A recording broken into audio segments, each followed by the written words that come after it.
All right, thanks for that, Mike. If you just joined us, we're breaking the story on the run-up to the budget 2015. We understand from highly placed sources, high-level sources in from the capital that there is a possibility, and the government is discussing it at the highest level, that DDT may be abolished. There is talk on within the government to axe the DDT. Puneet Shah, partner of tax at KPMG, joins me on the phone line right now to discuss this further. Puneet, last budget we saw a bit of revamp coming into the DDT. The effective rate which was calculated was changed. That had heard a bit of a hullabaloo within the industry. Do you think we understand now that DDT could be axed? That's something the government is considering. What would this mean for the industry? I think it's quite unexpected. Not sure whether this was an expected move by the industry. There are a lot of demands, of course, in terms of several other provisions like MAT, etc. But DDT, I think it was virtually thought like a permanent feature. For them now it's there for several years, and it was expected to continue. But I think this news seems to be quite positive. I'm sure it's going to really impact the entire industry extremely positively, because the cash flows will substantially improve and would certainly encourage most of the organizations to declare a higher dividend. So net maybe extremely positive. Would I be right in assuming that some of the biggest beneficiaries out of DDT going would be the PSUs, because there is a mandate there for the dividend payout to the government if you're profitable? Would a lot of this save a lot of the cash from PSUs as well?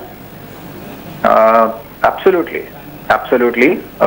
It could really encourage some of these PSUs as well to declare higher dividends, because dividend distribution tax, which is at a very high rate, is 16-17%. It's a very high rate, and therefore certainly those cash flows could be utilized to pay off dividends. So yes, of course, I'm presuming that there may not be an absolute cut, like complete DDT goes away and there is no other tax. There could be a withholding tax regime which may come back. So there would be some tax impact, but unlike the current regime where the recipient does not get credit for the DDT which is paid by the paying company, in case of withholding tax or TDS, the recipient company will get tax credit as well, which was a mechanism several years back. And I'm presuming if DDT is abolished, then that mechanism will be brought back, and with appropriate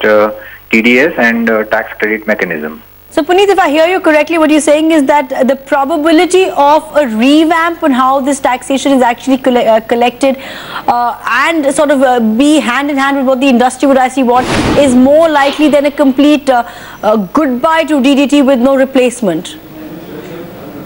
That's right. Okay. So as I said, there are only two possibilities to my mind. There's at least we have not seen any third regime, and I can't think of any third regime for taxing dividends. One was dividend, and second was the TDS regime. And my view would be, if DDT is abolished, then clearly the withholding tax regime would come back, and certainly the tax credit mechanisms in the form of Section 8IM kind of thing would be brought back to the statute, to my mind.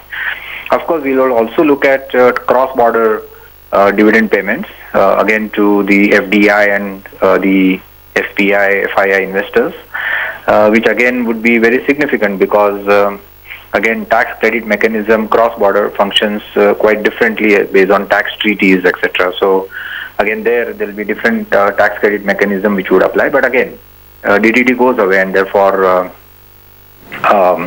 net again becomes extremely positive one for foreign investors. Puneet, for someone who's watching the government's mathematics at this point and had heard what the finance minister had to say at Davos, they're not really in a position to let go any kind of revenue that's coming their way, because the tax numbers are not adding up for them right now. In that situation, do you expect more sort of tax revamps rather than abolishments in this budget? Because even with MAT, though there has been a standing request from the industry for MAT to be taken away, do you expect that, like we've been reporting here on Bloomberg TV as well, that there could be more sort of SOPs given in, or schemes for infrastructure or SEZ instead of the entire tax being withdrawn at this point? I agree. I absolutely agree. As I said, it's quite unexpected. Not sure whether this would actually happen. Certainly, it would be net negative cash flows and tax revenues for the exchequer, substantial to my mind. Not sure whether the government is in a position today to let go of these revenues, and it's in the same basket as MAT tax and DDT as well. So clearly, there would be some mechanism to collect taxes on dividends, as we discussed. So not complete abolition, but yes, there will be some alternate mechanism. All right, Puneet, thanks so much for joining us. That's Puneet Shah. If you've just joined us, I'm going to reiterate the breaking news that we're bringing to you for Budget 2015 as we count down with just 3 weeks left for that critical union budget, which we at Bloomberg TV India are calling a make or break for this Modi government. We are